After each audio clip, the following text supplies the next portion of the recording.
This is a Dragon Blazer production.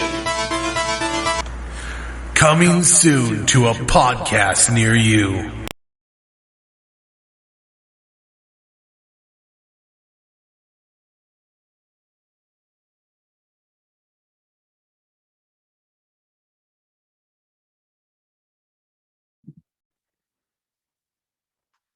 Hey everyone, I'm Stevie Blaze from Coming Soon to a Podcast Near You.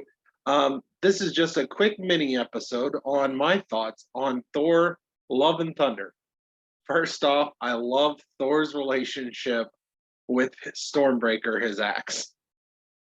And Stormbreaker constantly getting offended or jealous of Mjolnir. Really enjoyed that. It was funny. It was very funny. I love seeing Natalie Portman as a badass Thor. Also, I suppose I should mention there are going to be spoilers. I'm just talking about the movie. But Natalie Portman was adorable. I loved how she was really bad at catchphrases. That's so dumb, but so funny. The story with Jane Foster was kind of sad. I didn't realize how she was becoming Thor. I wasn't sure how that was going to work out in the movie, and apparently she claims that Mjolnir hears her, or she hears Mjolnir calling for her, and when she uses Mjolnir, it causes her to heal up. She has cancer, stage 4 cancer in this movie, which was, a little darker than our Marvel movies can be sometimes. Was kind of surprised to see that. I did not realize she had cancer from the previews. Didn't know how she got the powers in the previews. They don't really go into that, but yeah, she has cancer, and the hammer makes her strong, gives her the powers of Thor. However, it also is draining her life and giving her less time to live with the cancer. So, kind of a sad story there. But I really did enjoy her as Thor, the almighty Thor. It was pretty fun. Valkyrie was pretty good in this, as she normally is. Love Valkyrie. The villain, played by Christian Bale, was probably one of the better portrayed villains in the MCU. I really enjoyed him. I understand his plight. He's mad at the gods because they allowed him and his daughter to suffer and his people to suffer, and his daughter dies in his arms.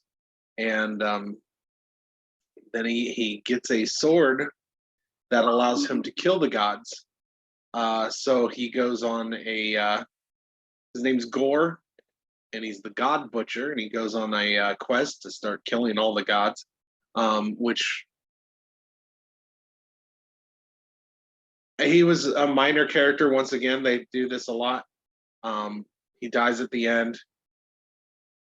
They do that a lot in Marvel. They don't really have much, but he chewed up scenery. I feel every time he showed up, he was definitely a highlight of this film. Was surprised to see Zeus. I wasn't expecting to see other gods. So there was a lot of fun stuff here. It was Waika type. Yeah, I can't say his name, but you know who made this movie. Once again, it was funny. Not sure if I like this better than Ragnarok. Ragnarok was a fantastic film. It was hilarious. Loved it. Not sure if I'd put this over that, but I really did enjoy this film. A lot of fun stuff. Thor was pretty funny, and it was kind of a little more heartwarming than I expected at times. The final battle where he gives a bunch of kids the powers of Thor, and you just see a bunch of 8, 9, 10-year-olds beating the crap out of these shadow demons. That was pretty fun. so many. Jane gets the power of Thor. A bunch of kids get the power of Thor. I guess he just gives those powers to everyone willy nilly. Not that he had anything to do with Jane. That was her own getting Mjolnir. But overall, I really enjoyed this movie. It was a lot of fun. It was funny. Um, and apparently the little girl at the end, the daughter of Gore, who Thor agrees to take care of when he wishes her back to life. That is Chris Hemsworth's actual daughter. Um, so that's pretty cool. Love and where the love and thunder comes from. Um, so now Thor is a daddy. That's a lot of that should be entertaining. I thought so. A few things I thought is I thought that this was gonna be Thor's swan song, and Jane Foster was gonna take over as the new Thor. I thought this whole movie was based on her taking over the reins. I did not expect Thor to continue on it, but it looks for sure based on the ending of this. Well, first off, Jane Foster dies. The cancer finally takes her, or the powers of Thor finally are too much for her, however you want to put it. But she passes away at the end of this. But we get two after credit scenes after that. And first one is Zeus is not dead, and he wants revenge, and he calls on Hercules. So it looks like the next movie is going to be Thor versus Hercules. So that sounds pretty fun, actually. That sounds amazing.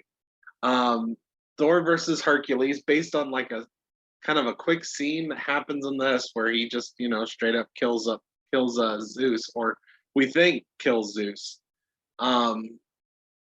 Guess Zeus is a little harder to kill than just throwing a thunderbolt through his chest. So yeah, we're getting. It looks like Hercules versus Thor in a future movie, and then the last after credit scene that happens after you watch all the credits is Jane Foster refiguring, coming back, and she's not coming back to life because she meets Heimdall, who is dead, and Heimdall invites her to the afterlife, the Valhalla. So Heimdall invites Jane into Valhalla. So Jane is now in the Viking heaven, and I'm interested where that goes. It seems like a lot of Marvel shows, movies, are really showing different planes of existence or different afterlives based on different beliefs and different characters types. They're really diving into like the afterlife, which I think, and everybody's been calling for it. It seems to me that they're slowly building up to Mephisto coming back or coming into the MCU, who is like the Satan of the Marvel universe. That's what I think is probably going to be what they are building towards, based on all these different hints at different planes of existence, different afterlives, Valhalla. It seems to me that they are building towards Mephisto showing up. People have been asking for it. People have been predicting it. Specifically, I feel like WandaVision was when they really started going heavy into the Mephisto. It's hinting towards Mephisto. So WandaVision seems to be where that really started. And I think all these hints might be building. I could be wrong. I don't know. I have no idea what Kevin Feige and the Marvel team have got cooking up, but that's what it seems to me. I think we're eventually going to get Mephisto, even if it's like a minor thing, and they're building up to something else. I feel like people keep guessing it, hinting at it. I think that if nothing else, they'll just throw them into a random movie or TV show just as a way of saying, "We hear you guys. Here's Mephisto." So, all right. Well, that is all I really have to say. Really, really enjoyed Thor: Love and Thunder. We will have a full episode on this in the very, very distant future. Um, we are going through the Marvel movies, um, and we're watching them from the beginning on. So eventually we will get to this movie. Probably not going to be for a long time. So I just wanted to do a quick mini episode where I talk what I liked, what I didn't. Actually, I guess I didn't really say anything I didn't like. There wasn't anything that I disliked about this movie. There was a lot of funny scenes. Korg is really, really funny. Um, he's an alien, and apparently his alien self. They, I don't know if Korgs have females in their ranks. I don't know if there's rock versions of rock females, but he said two dads will go down into a volcano and then just create a baby through the volcano, and a little rock baby was born. I found his little story of how babies are born with his place very funny and very entertaining. So a lot of fun stuff here. A lot of fun stuff. Nothing in the movie was um, like bad to my opinion. I didn't really dislike anything majorly enough to complain about it. I had a lot of fun with this movie. All right. Thank you very much, and auf Wiedersehen.